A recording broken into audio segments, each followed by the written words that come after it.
The discovery. Communications specialist Alina Reyes rubbed her tired eyes as she stared at the scrolling data on her terminal aboard the EDF Indomitable. The Earth Defense Fleet vessel hummed quietly as it patrolled the outer edges of the Proxima Centauri system, the vibrations as familiar to her as her own heartbeat after 18 months serving on the ship. Still chasing ghosts, Reyes? Lieutenant Commander Park dropped a steaming cup of synthetic coffee next to her station. Not ghosts, sir. Patterns. Elena didn't look up from her screen, where alien transmission data streamed in endless columns of symbols and frequency readings. There's something here. I just can't quite grasp it yet. Park sighed, the sound heavy with 3 years of war fatigue. The Cryptography Division has 50 quantum computers working on breaking the Arcturus Collective's communications. What makes you think you'll spot something they missed? It was a fair question. Alina was just one communications specialist on one ship, not some brilliant xenolinguistics expert with multiple doctorates. But she'd always had an ear for patterns, for the music hidden in noise. Before the war, she'd been a sound engineer, creating harmonic landscapes for virtual environments. Now she hunted for meaning in alien transmissions. It's not about breaking their code, sir, she said, finally looking up. It's about how they communicate. The transmission method itself. Park gave her a skeptical look but nodded anyway. Just don't let it interfere with your duties. Your shift ended 2 hours ago. Yes, sir. Just finishing up. But Alina had no intention of stopping. 3 years of war against the Arcturus Collective had pushed humanity to the brink. 7 colonies lost. Earth's orbital defenses strained to breaking point. The aliens' technology wasn't vastly superior, but their coordination was perfect. They moved as one, adapted as one, fought as one. Human forces, by comparison, were always a step behind, reactive instead of proactive. The door to the communications lab hissed shut behind Park, and Alina pulled up her private research terminal. For 6 months, she'd been collecting alien transmission data during battles, creating a parallel analysis to the official military efforts. Where the cryptography teams focused on decoding the content of the messages, Alina focused on the carrier wave itself. Computer, overlay harmonic analysis on Arcturus transmissions from the Barnard's star engagement, she said. The screen filled with colorful waveforms, rising and falling like a mountain range. Alina had mapped the Arcturus transmissions to an audible spectrum, a technique no one else had tried. Military communications experts treated the alien signals as pure data, but Alina heard music. She slipped on her headphones and played the converted signal. Discordant, alien, but with definite structure. The complex symphony of tones that shifted and evolved throughout the battle. She'd listened to this same recording dozens of times, but tonight something clicked. Computer, isolate frequency bands delta through epsilon and enhance. The waveform changed, certain peaks growing more prominent. Now overlay Arcturus fleet movements during the same time frame. The computer complied, adding a new layer to the visualization. Ship movements appeared as dotted lines across the harmonic landscape. Alina's heart began to race as she noticed the correlation. The harmonic shifts preceded the fleet movements by exactly 2.7 seconds, every time. It's not just communication, she whispered to herself. It's control. The Arcturus ships weren't coordinating through conventional communication. They were receiving direct guidance through harmonic interference patterns. The fluctuations in the carrier wave itself carried operational commands. Alina worked through the night, pulling battle records from every major engagement of the war. Each time, the pattern held. The Arcturus Collective didn't communicate with encrypted messages. They used the harmonic properties of subspace itself as their command structure. By morning, exhaustion blurred Alina's vision, but her excitement kept her going. She drafted a preliminary report with her findings and recommendations. If she was right, humanity didn't need to decrypt the Arcturus communications. They needed to disrupt the harmonic patterns. The mess hall was nearly empty when she finally took a break for breakfast. Chief Engineer Maya Williams, one of the few people Elena considered a friend aboard the Indomitable, slid into the seat across from her. "You look like hell," Maya said bluntly, eyeing Elena's untouched food. Another all-nighter in the comm lab. Elena glanced around, then leaned forward. "I found something, Maya. Something big." Maya's skepticism was evident. "The kind of something that's going to land you in trouble with Commander Vega again. Because I'm still smoothing things over after your last adjustment to the communications array." That had been 3 months ago, when Elena had modified the ship's communication systems to detect subtle variations in subspace that standard military equipment wasn't designed to identify. She'd been reprimanded for tampering with critical systems, but the modifications had remained in place after proving useful during a skirmish with an Arcturus scout ship. "This is different," Elena insisted. "I think I've figured out how the Arcturus coordinate their attacks. It's not conventional communication. It's harmonic interference patterns in subspace itself. They're using subspace like a musical instrument, and every Arcturus ship is tuned to its frequency." Maya's expression shifted from skepticism to cautious interest. "That's actually not completely insane. Subspace harmonics could theoretically carry information if modulated correctly." She tapped her fingers on the table, thinking. "So what does this mean practically?" "It means we could disrupt their entire command structure with the right counter-harmonic. Not just jam their communications, completely disorient their fleet movements." Elena pushed her untouched breakfast aside and pulled up a simulation on her tablet. "Look, here's what happened at Barnard Star." The harmonics shift, and 2.7 seconds later, their ships adjust course in perfect synchronization. Maya studied the data, her engineering mind quickly grasping the implications. "If you're right, this is huge, Elena. But you'll need more than theory to convince command." "I know. That's why I need your help." Elena lowered her voice further. "I need to modify our subspace transmitter to generate a counter-harmonic. Just a small test during our next patrol." "Whoa, slow down. You're talking about messing with critical systems during active deployment. That's court-martial territory. People are dying, Maya. 3 more colonies fell last month alone. If I'm right, and if you're wrong, or worse, what if it works, but not the way you expect? You could make things worse." Elena couldn't argue with that. The risk was substantial, but so was the potential reward. "I just need to run one test. Something small enough not to attract attention but significant enough to prove the concept." Maya was quiet for a long moment. "Submit your report through proper channels first. See what Commander Vega says." "You know what he'll say?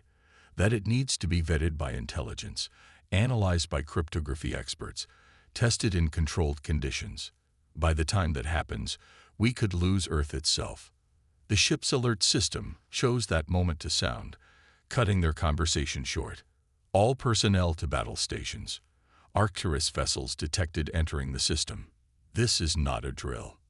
Elena and Maya exchanged a look before rushing to their respective posts. As Elena settled into her station in the communications lab, her heart pounded with more than just pre-battle adrenaline. This could be her chance to test her theory, not in the controlled way she planned, but a real-world application nonetheless. Commander Vega's voice came through the ship-wide comm system. "Arcturus battle group detected near Proxima Centauri. 3 heavy cruisers and support vessels. They're heading for the mining colony. All hands prepare for engagement." The colony on Proxima Centauri housed over 15,000 civilians. It was a critical source of rare minerals for Earth's defense industry. If it fell, the war effort would suffer a devastating blow. Elena's hands hovered over her console. She could follow protocol, monitor communications as ordered, or she could attempt to implement her theory right now without authorization or testing. Lieutenant Reyes, scan for Arcturus communications and report any tactical information. Lieutenant Commander Park ordered from his position at the operations center. "Yes, sir." Elena began standard monitoring procedures, but her mind was racing. Her modifications to the communications array months ago had given her system capabilities others lacked. She could isolate the Arcturus harmonic patterns clearly now, watching them shift and flow as the alien fleet moved into attack formation. On impulse, she opened a secure channel to engineering. "Chief Williams, I need a power adjustment to the auxiliary communications array. Frequency modulation for deep scans." It was their code for unofficial projects. Maya would understand what Alina was really asking for: access to transmitter controls that were normally locked to her station. There was a pause, then Maya's voice came through, tense but resolved. "Authorized. Secondary console activated for diagnostic purposes only." A new set of controls lit up on Alina's station.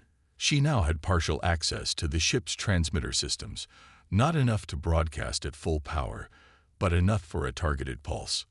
Around her, the command center was a flurry of activity as the Indomitable moved to intercept the Arcturus force.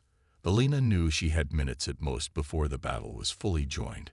With trembling fingers, she programmed the counter-harmonic she'd designed, a disruptive pattern that should, if her theory was correct, interfere with the Arcturus command structure.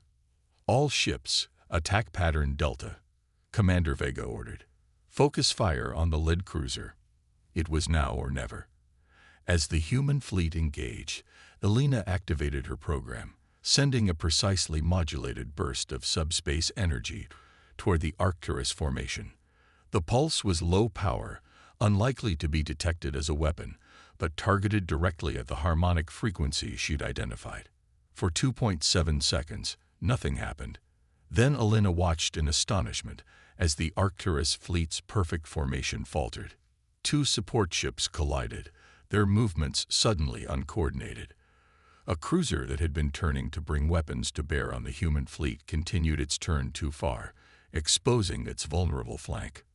"What the hell?" Park muttered, staring at the tactical display. "Tactical. Report."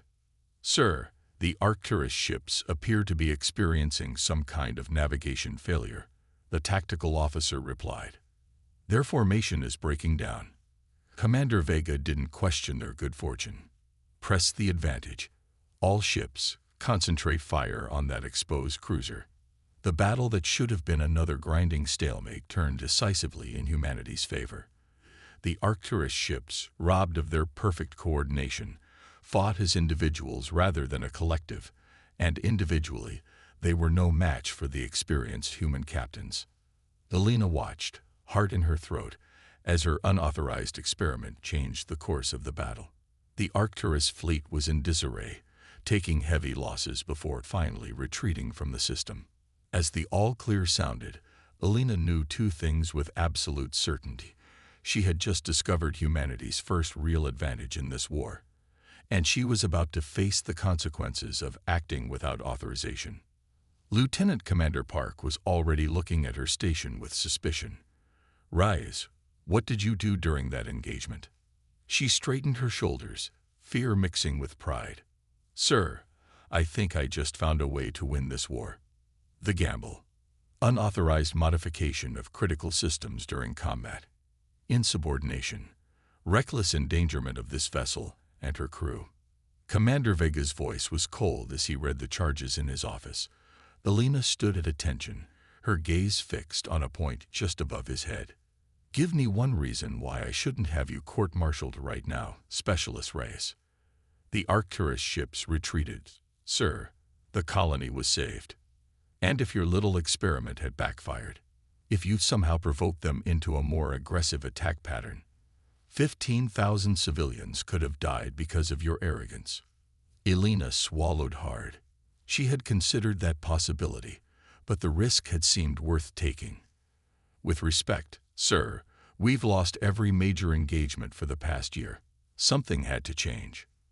Vega leaned forward, his weathered face lined with exhaustion and anger.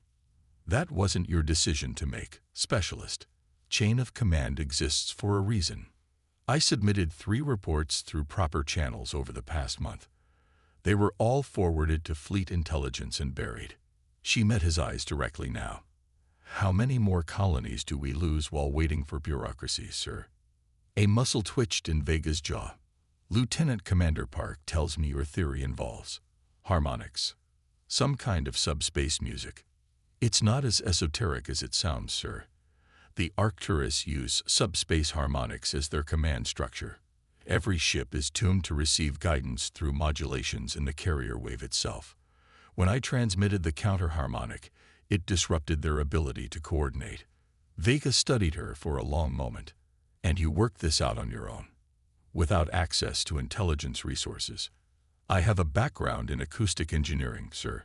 Before the war, I recognized patterns that others were overlooking because they weren't listening for them. Vega sighed heavily and turned to his terminal. Chief Williams is also implicated in this. She gave you access to systems outside your authorization. Alina's heart sank.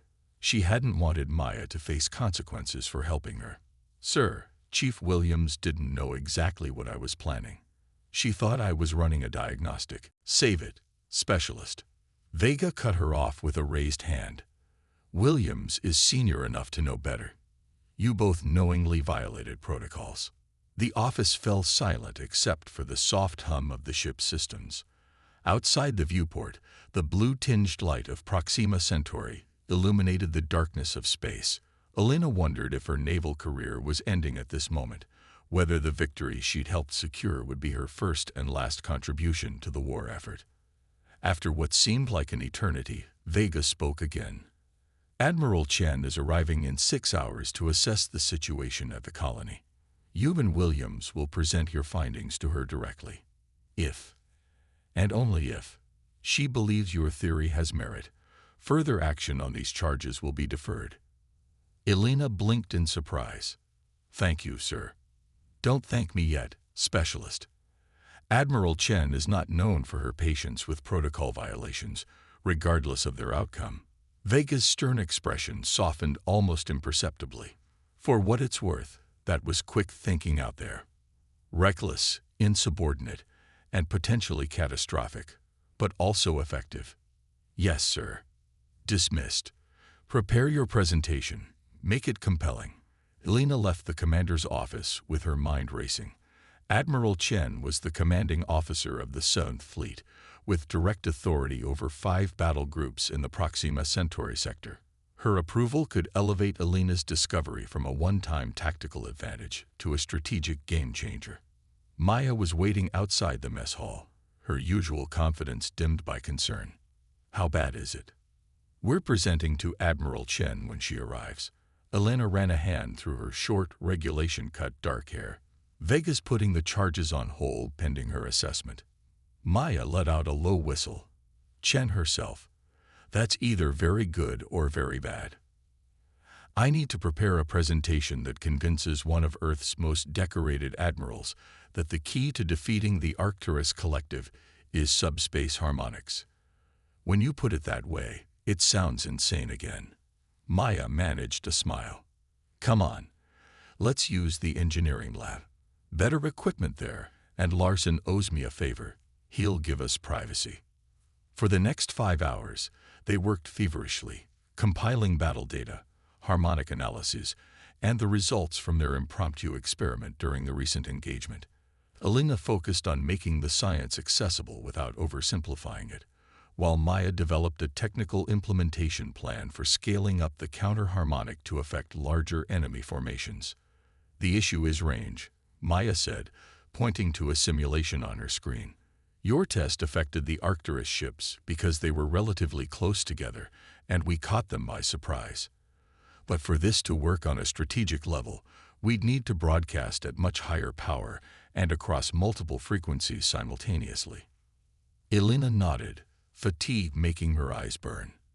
And we'd need to constantly adjust the counter-harmonics. Once they realize what we're doing, they'll try to adapt. It becomes a subspace electronic warfare game. They adjust, we counter-adjust. Maya frowned at her calculations. The power requirements would be significant. We'd need dedicated vessels equipped with specialized transmitters, or modify existing communications arrays on multiple ships to work in concert. Alina pulled up the specifications for standard fleet communication systems. If we could coordinate, say, 5 ships to broadcast different portions of the counter-harmonic patterns simultaneously. The door to the engineering lab slid open, interrupting their work. Lieutenant Commander Park stood there, his uniform immaculate, despite the recent battle. Admiral Chen's shuttle will dock in 30 minutes.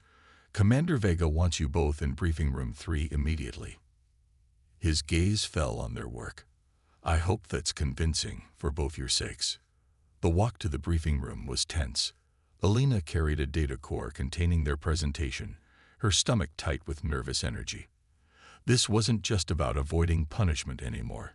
It was about convincing Fleet Command to implement a strategy that could change the course of the war. Commander Vega was waiting with Captain Hendricks, the Indomitable's commanding officer. Hendricks was a stern, by-the-book leader who had remained notably absent from the aftermath of Alina's unauthorized experiment. Specialist Reyes, Chief Williams.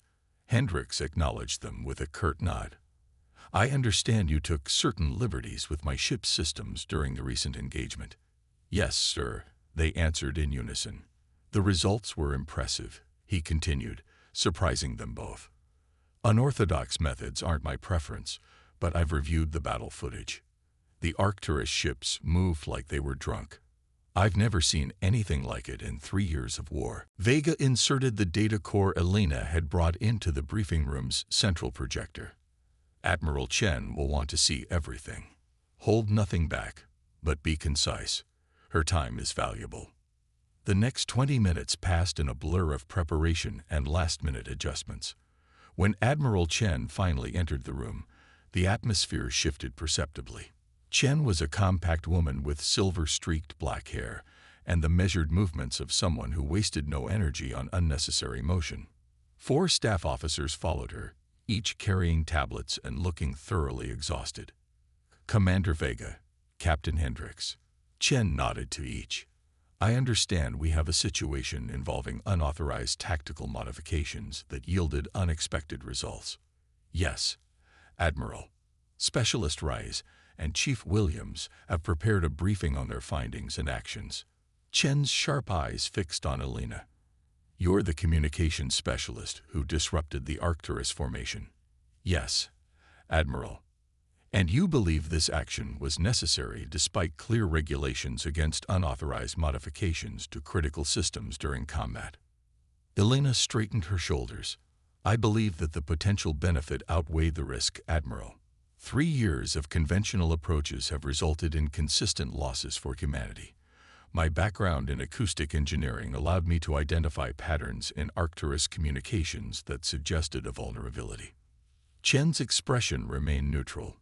Proceed with your briefing. For the next 40 minutes, Alina and Maya presented their findings, methods, and results. Alina explained how she had identified the harmonic patterns in Arcturus transmissions and recognized them as a command structure rather than conventional communications. Maya detailed the technical aspects of generating effective counterharmonics and the potential for scaling the approach to larger engagements. Throughout, Admiral Chen remained silent, occasionally making notes on her tablet.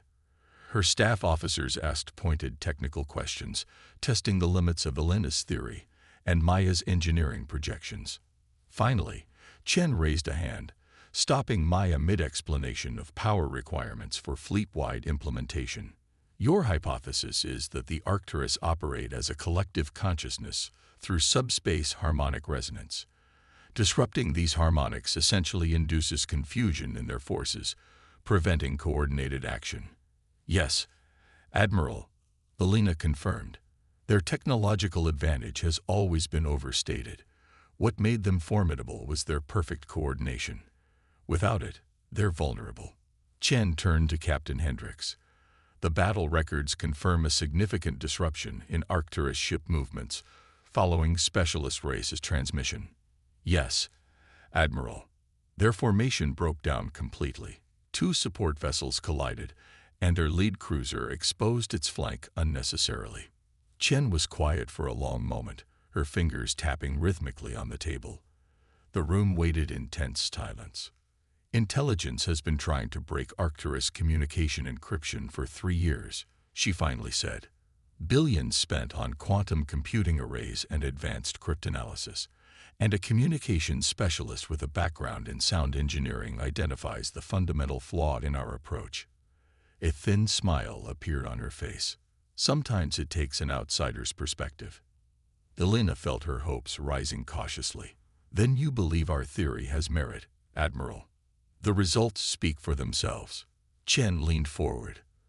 But a single tactical success doesn't automatically translate to a strategic advantage. The Arcturus will adapt once they recognize what we're doing. We've considered that, Admiral. Maya interjected. We believe this could become an electronic warfare race. They adjust their harmonics. We counter with new disruption patterns. But we'd have the advantage initially, and potentially for some time. Chen nodded slowly. Commander Vega, what was the status of the disciplinary charges against these two? Pending your assessment, Admiral. Consider them suspended indefinitely. Chen stood, signaling the end of the briefing. Chief Williams, you'll work with my technical staff to develop specifications for the necessary modifications to our fleet's communications arrays. Specialist Rice, you're temporarily reassigned to my staff as a technical advisor on Arcturus harmonic patterns. Elena could hardly believe what she was hearing. Thank you, Admiral. Don't thank me yet, Specialist. Chen's words echoed Vega's earlier warning. You're about to help implement an untested strategy across an entire fleet. If it works, you've helped turn the tide of this war. If it fails, she left the consequence unspoken. As they gathered their materials, one of Chen's staff officers approached Elena. Admiral Chen has fast-tracked your approach because we're running out of options, Specialist Reyes. The Arcturus are planning something big. Intelligence indicates they're massing for a major offensive, possibly against Earth itself. We have weeks, not months, to prepare. The reality of the situation hit Elena with full force. Her discovery wasn't just an interesting scientific breakthrough or a clever tactical advantage. It might be humanity's last hope. 3 days later, Elena found herself aboard the flagship of the 7th Fleet, the EDF Intrepid. Admiral Chen had assembled a task force of specialists from across the fleet. Communications experts, engineers, tactical officers, and intelligence analysts, all working to implement Elena's harmonic disruption strategy on a fleet-wide scale. Maya led the engineering team, modifying communications arrays on 20 ships to work in concert, creating a harmonic disruption net that could cover an entire battle space. Elena worked with the communications specialists, teaching them to recognize the subtle patterns in Arcturus transmissions and develop counter-harmonics. The latest intelligence report, Specialist Reyes. A young intelligence officer handed her a tablet as she worked late in the Intrepid's communications lab. The report confirmed their worst fears. The Arcturus Collective had gathered over 60 vessels near Barnard's Star, including 5 of their dreaded dreadnoughts. It was the largest concentration of Arcturus forces seen in the war so far. Their trajectory? Elena asked, though she already suspected the answer. Straight for the Sol system. They'll reach the outer defense perimeter in approximately 9 days. Elena nodded grimly. Thank you, Lieutenant. As the officer left, Elena turned back to her work with renewed urgency. The modifications to the fleet were proceeding quickly, but not quickly enough. Only 8 ships had been fully upgraded with the enhanced transmitter arrays. The others were in various stages of completion. Admiral Chen entered the lab, causing the technicians to stand at attention. As you were, Specialist Rice, walk with me. They moved into the corridor, away from the busy activity of the lab. The Arcturus fleet is moving faster than anticipated, Chen said without preamble. Our latest projections indicate they'll reach the Sol system in 7 days, not 9. Elena felt her heart sink. We need at least 5 more days to complete the modifications to the fleet. Admiral, we don't have 5 days. We're deploying in 24 hours with whatever ships are ready. Chen's expression was resolute. I've recalled all available vessels to form a blocking position at Neptune's orbit. We'll make our stand there. with only 8 ships fully equipped with the harmonic disruptors. 8 will have to be enough for the initial engagement. The rest will deploy conventional tactics while your team completes their modifications in transit.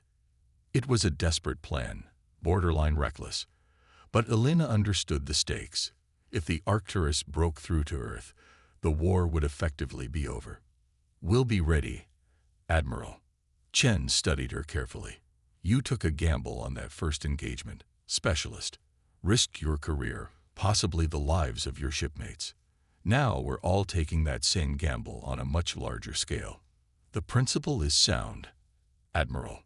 The question is whether 8 ships can generate a disruption field powerful enough to affect an Arcturus fleet that size." "That's not a question," Specialist raised. "That's our only hope." Chen's normally stern expression softened slightly. "Get some rest. Tomorrow we begin the most important battle of this war." As Admiral Chen walked away, Elena realized the full weight of responsibility now resting on her shoulders. Her unauthorized experiment during a relatively minor engagement had cascaded into a desperate strategy for humanity's survival. 8 modified ships against 60 Arcturus vessels. The odds were nearly impossible. But then Elena had always been good at finding patterns where others saw only noise. Perhaps this was just another pattern waiting to be recognized. The pattern of an unlikely human victory against overwhelming alien odds. She returned to the communications lab, her mind already working on ways to maximize the effectiveness of their limited resources. It would require creativity, improvisation, and more than a little luck. A fitting approach for humanity's last stand. The turning point. The observation deck of the EDF Intrepid offered a panoramic view of Neptune's blue surface, a serene backdrop for the tense military preparations underway. Elena stood at the viewport, watching as the human fleet took up defensive positions. 27 ships in total, a pitiful force compared to the 60 Arcturus vessels bearing down on them, but it was everything Earth could muster on short notice. "Beautiful, isn't it?" Admiral Chen's voice came from behind her. Neptune was the first gas giant humanity ever sent a probe to. Voyager 2, 1989. Elena turned. "My grandfather worked on those early space programs. He used to tell me stories about how excited everyone was just to see images of the outer planets." Chen nodded, moving to stand beside her at the viewport. "And now we're making our last stand here. There's a certain symmetry to it." "It's not our last stand, Admiral," Elena said with more confidence than she felt. "The harmonic disruption will work. 8 ships with modified arrays." Chen's expression remained neutral. "Against 60 Arcturus vessels, including 5 dreadnoughts. Quality over quantity." Elena pulled up a holographic display showing her latest calculations. "We've refined the counter-harmonic patterns and developed a deployment strategy that should maximize their effectiveness, despite our limited resources." The plan was audacious. The 8 modified ships would form a precise geometric pattern, each broadcasting a different segment of the counter-harmonic on rotating frequencies. The overlapping patterns would create a disruption field larger than what any single ship could generate, targeting the specific subspace frequencies the Arcturus used for their collective command structure. "The key is timing," Elena explained. "We need to hit them at the exact moment they're coordinating for their main assault. That's when their harmonic patterns are most concentrated and vulnerable. And you can identify that moment." "Yes, Admiral. The preliminary harmonic sequence has specific markers that indicate when the main command structure is about to issue coordination instructions." Chen studied the display for a long moment. 12 hours, Specialist rays. That's when our long-range sensors indicate the Arcturus will arrive. We'll be ready." As Chen left, Maya entered the observation deck, looking as exhausted as Elena felt. They'd been working around the clock to finalize the modifications and train crews on the new systems. "The last calibrations are complete on the Dauntless," Maya reported. "All 8 ships are fully operational and synchronized." Elena nodded, relief washing through her. "Any word from the engineering teams on the other ships?" 4 more should have basic disruption capabilities within 18 hours. Maya grimaced, which doesn't help us much for the initial engagement. We make do with what we have. Elena turned back to the viewport. It's the human way, isn't it? Improvise, adapt, overcome. Maya joined her, their reflections faint against the darkness of space beyond the glass. Crazy to think that all this started because you couldn't leave well enough alone in the communications lab. Elena smiled despite the tension gripping her chest. My father always said my curiosity would either get me killed or make me famous. Let's aim for the latter. Maya placed a hand briefly on Elena's shoulder. Get some rest.